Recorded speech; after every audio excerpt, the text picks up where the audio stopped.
just got back from Aldi and I'm going to show y'all everything I got. This is kind of like a standard stock up haul, as well as some things I picked up to do specific recipes that I've never tried before, so that'll be really fun. Alright, so first I've got some heavy whipping cream. I always use this. I got some Great Northern beans. This is for a recipe. Got Swiss cheese, mozzarella, and 2 blocks of extra sharp cheddar. And then, sorry about my shadow.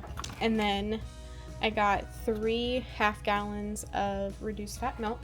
And then I got a bag of red potatoes back here.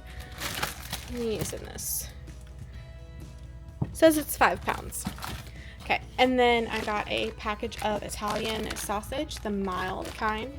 This is also for a recipe I'm making. And then I got some Black Angus beef sirloin tip steak.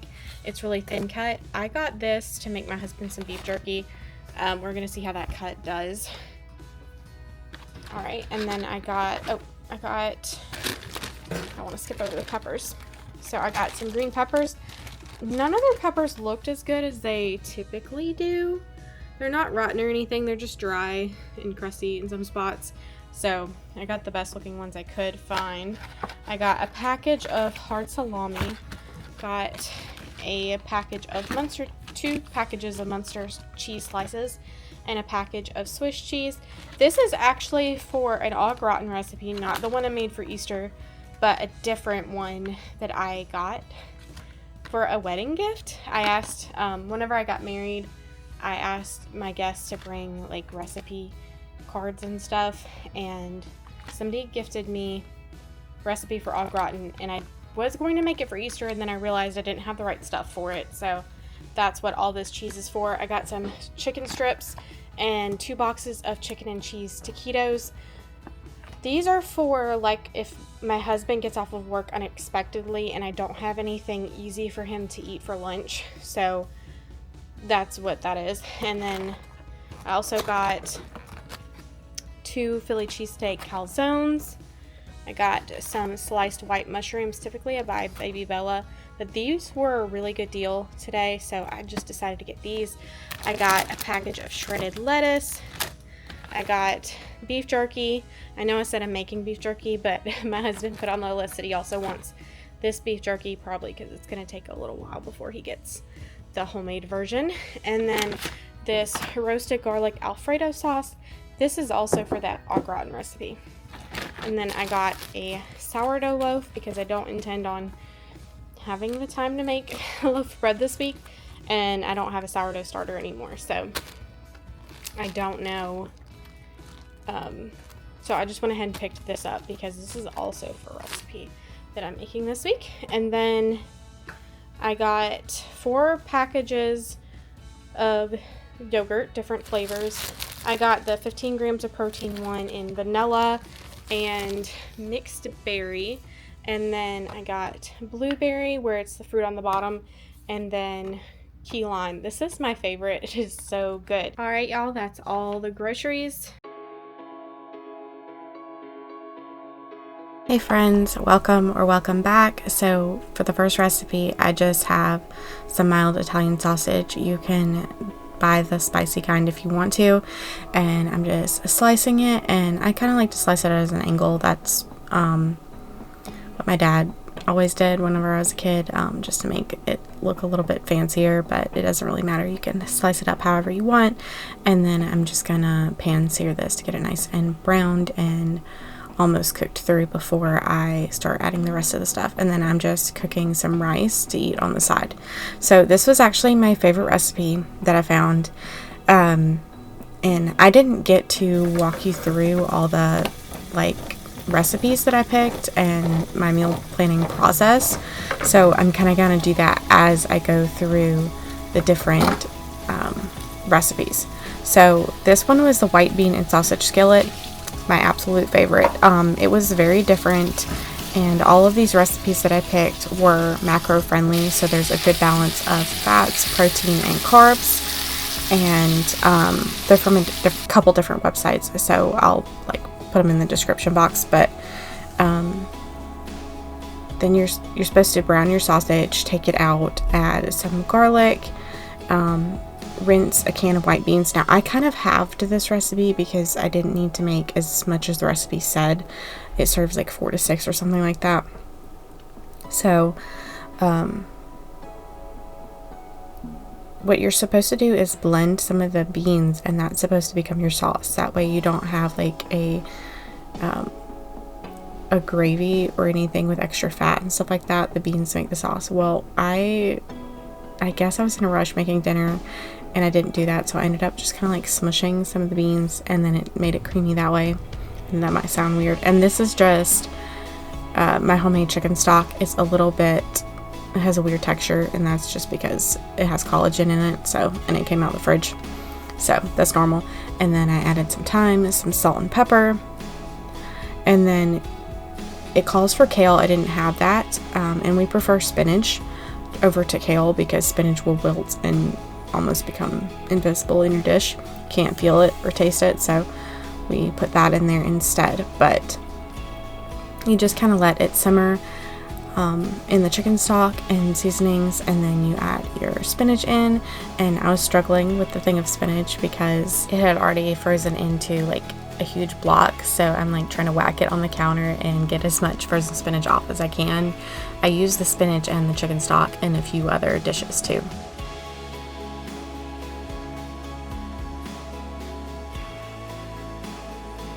And then I'm just going to top it with a little bit of shredded Parmesan cheese. I've been keeping that in the freezer because the container of it I get from Sam's Club is huge, and we can't go through it fast enough even though we use it a lot. So here's the final dish. It looks so good. It tasted really good over the rice. Like I said, it will be a little bit more saucy if you do put some of the beans in like a blender or food processor or something like that.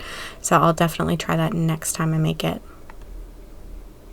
Alright, and here I'm just slicing up potatoes, and I'm just going to make some roasted potatoes and broccoli to go alongside this night's dinner.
Anytime I'm roasting potatoes or broccoli, anything like that, I usually bake it at 450 degrees Fahrenheit for like 20 to 30 minutes, and you just check on it. And I just seasoned it with seasoning salt. And then in a bowl, I'm going to add some garlic powder and onion powder and I think a few other things. But I was really excited for this recipe. This is patty melts. I've never made them before, but they're really simple, easy to throw together. I think a great summertime dish because we don't usually have sandwiches for dinner, but I've got some salt and pepper going in there, and then some Worcestershire sauce.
Now this recipe makes 4 patty melts, but we only wanted 2, so I only got enough bread out and stuff to do 2 sandwiches. But I went ahead and cooked the whole package of ground beef just because like we could eat it for leftovers and stuff like that, and I didn't want to have patty melts 2 days in a row. So I just ate the burger patties separately for lunches and stuff. Anyway, so I'm caramelizing some onions. The best way to do this is a lot slower, but obviously I wanted to get dinner on the table at a decent time, and then the burgers were going to cook pretty fast, so I had to go ahead and cook them like on a medium low heat, and I just kind of like kept an eye on them, made sure they weren't burning, made sure they weren't drying out. I don't remember if I added a little splash of water at one point. I might have, so just keep that in mind if you've never done it before. And as for the bread slices, I'm just putting on a little bit of softened butter and then a little bit of mayonnaise. Of course, if you have homemade mayonnaise, it's way better. I'm not a big fan of mayonnaise at all, and then I bought light mayo thinking I wouldn't care about the taste difference, and it's I don't like the way it tastes. So, but you cannot taste it on this. So if you've never made grilled cheese with mayonnaise on the outside of it, it makes it like crisp up really well. So, and then I'm just laying the cheese on it. I believe it was provolone cheese or Swiss. No, I think it was Swiss cheese. And then laying the patty melts on there, and then letting the bread toast up, putting those beautiful caramelized onions on it. You'll see I only put the caramelized onions on mine because my husband likes onions. He just doesn't like the texture, so if they're like really small diced in something, he'll eat it, but like caramelized strewn about all over his food, he doesn't really care for that. So I just put them all in mine and put another thing of Swiss cheese on there, and then let them toast up, let the cheese melt, and then flip them. And here's the roasted broccoli and red potatoes.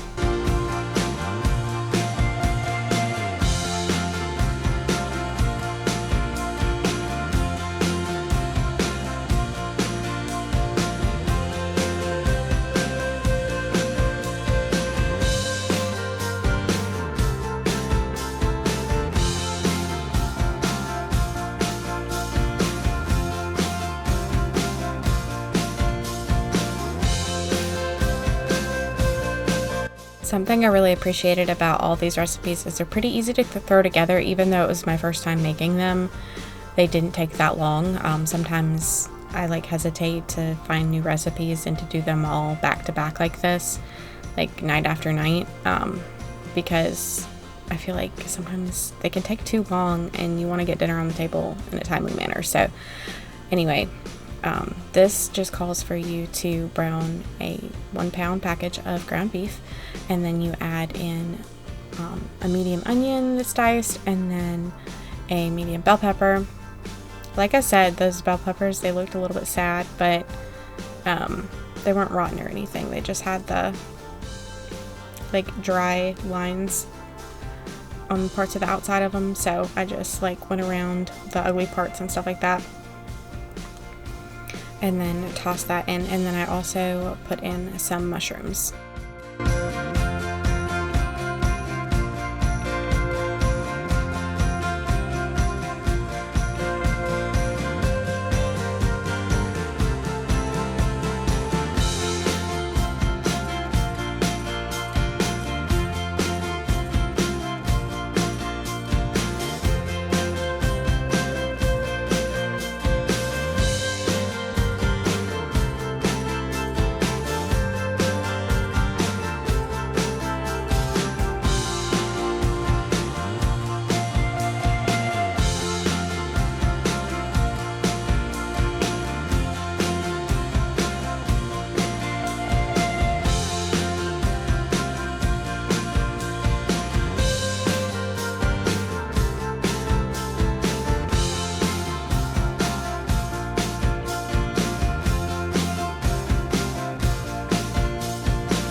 So now I'm throwing together a little bit of a sauce that gets the sloppy joe mixture the right consistency, and I don't know, it's not like ketchup-y, not like a typical red sauce, because it's a Philly cheesesteak sloppy joe. It's a little bit different, but it gets it to be like the right texture to where you're like, oh yeah, that does remind me of a sloppy joe.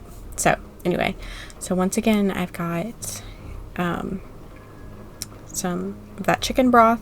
Now the recipe calls for beef broth, but mine is pretty mild tasting, so it kind of works for either or. I just use what I got, and then some ketchup, some more Worcestershire sauce, and some cornstarch to thicken it up. You could also use arrowroot powder. I also use that sometimes. It just kind of depends. And then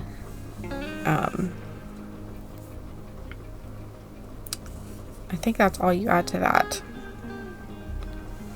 And then you just stir it around, let it thicken up a little bit. Because you put the cornstarch in that liquid mixture and whisked it up really good, it won't clump on you as long as you like mix it decently in the pan. And then I forgot to add the garlic earlier, so I was adding the garlic now. And then on the side, I'm making some orzo to go with it. It's like a garlicky Parmesan orzo. I've made it a ton of times, and it's just really simple, easy side dish to throw together. So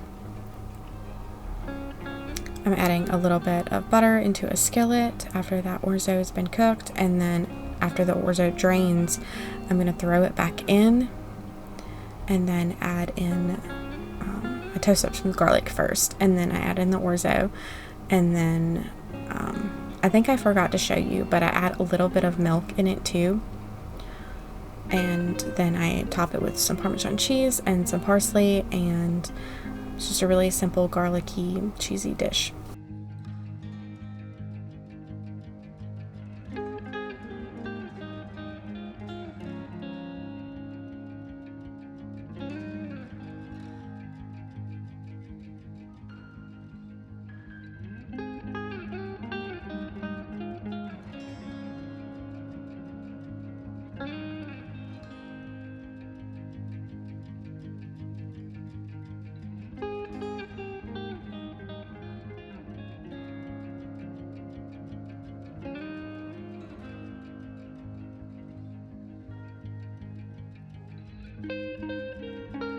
And we had it on some baguette with provolone cheese, and I had some watermelon on the side because I love watermelon. And that was our dinner that night. So this recipe is a Marry Me chicken dinner, but it's a little bit different from the classic way that you would make it. I had like oregano and thyme that I added to it. The chicken was just cooking in a little bit of butter or oil. I don't remember which. What I put in there.